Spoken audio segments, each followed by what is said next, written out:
കോഴിക്കോട് കൂടരഞ്ഞിയിൽ കിണറ്റിൽ വീണ വന്യമൃഗത്തെ മയക്കുവെടി വെച്ച് പുറത്തെത്തിക്കുമെന്ന് ഡിഎഫ്ഒ. പ്രത്യേക സജ്ജീകരണങ്ങളുമായി കിണറ്റിലിറങ്ങി മയക്കുവെടി വെക്കാനാണ് ശ്രമമെന്നും ഡിഎഫ്ഒ അറിയിച്ചു. ഇന്ന് ക്യാമറ ഇളക്കി നിരീക്ഷിച്ച ശേഷം നാളെ മയക്കുവെടി വെക്കാനാണ് നീക്കം.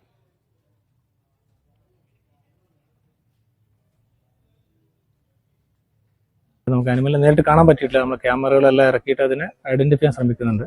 ഐഡന്റിഫൈ ചെയ്ത ഉടനെ തന്നെ അതിനെ മയക്കുവെടി വെച്ചിട്ട് നമ്മൾ കിണറ്റിൽ നിന്ന് പുറത്തെടുത്തിട്ട് ഇവിടുന്ന് മാറ്റി ഉൾക്കാട്ടിൽ തുറന്നുവിടാനുള്ള അറേഞ്ച്മെന്റ് ചെയ്യുന്നതാണ്. കുത്തിനകത്തായത് കാരണം തന്നെ നമുക്ക് കിണറിന്റെ മുകളിൽ നിന്ന് ഇതിനെ മയക്കുവെടി വെക്കാൻ പറ്റില്ല. കിണറിൽ ഇറങ്ങി തന്നെ മയക്കുവെടി വെക്കേണ്ടി വരും. അപ്പോൾ അതിനുള്ള കുറച്ച് ബുദ്ധിമുട്ടുകളുണ്ട്. മുഹമ്മദ് അസ്ലം ചേരുന്നുണ്ട്. അസ്ലം, ഇതുവരെ എന്ത് ജീവിയാണെന്ന് കണ്ടെത്താൻ സാധിച്ചിട്ടില്ല അല്ലേ? എന്തൊക്കെ നടപടികളിലേക്ക് കടക്കുമെന്നാണ് ഡിഎഫ്ഒ പറയുന്നത്? നാട്ടുകാരുടെ വിവരങ്ങളിൽ നിന്ന് നാട്ടുകാർ നൽകുന്ന വിവരങ്ങളിൽ നിന്നും പുലിയാണെന്നുള്ള ധാരണയിലാണ് വനം വകുപ്പ് നടപടികളിലേക്ക് നീങ്ങുന്നത്.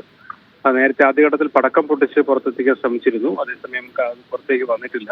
തുടർന്ന് ക്യാമറകൾ ഇറക്കി നോക്കിയെങ്കിലും ആദ്യഘട്ടത്തിൽ കാണാൻ കഴിഞ്ഞിട്ടില്ല. എന്തായാലും ഇന്നത്തെ തെരച്ചിൽ മാത്രമല്ല ആ ഒരു പ്രവർത്തനം നടത്തി വെച്ചിട്ടുണ്ട്. പകരം അതിന് പൂർണ്ണമായി തന്നെ വലയിട്ട് ആ ഒരു കിണർ മൂടിയിട്ടുണ്ട്. അതിനകത്ത് ക്യാമറകളും സ്ഥാപിച്ചിട്ടുണ്ട്. അത് ക്യാമറ വഴി നിരീക്ഷിക്കുകയാണ്, അതിന്റെ ചലനങ്ങൾ നിരീക്ഷിക്കുകയാണ്. എന്തായാലും നാളെയോടുകൂടി തന്നെ മയക്കുവെടി വെച്ച് ഇതിനെ പുറത്തെത്തിക്കാനാണ് ശ്രമിക്കുന്നത്. അത് കിണറായതുകൊണ്ട് തന്നെ കിണറിലേക്ക് ഒരു കൂട്ടിൽ ഈ വെറ്റിനറി സർജൻ ഉൾപ്പെടെയുള്ള ആൾക്കാരെ ഇറക്കി അതിനകത്ത് കിണറിൽ ഇറക്കി വേണം മയക്കുവെടി വെക്കാൻ.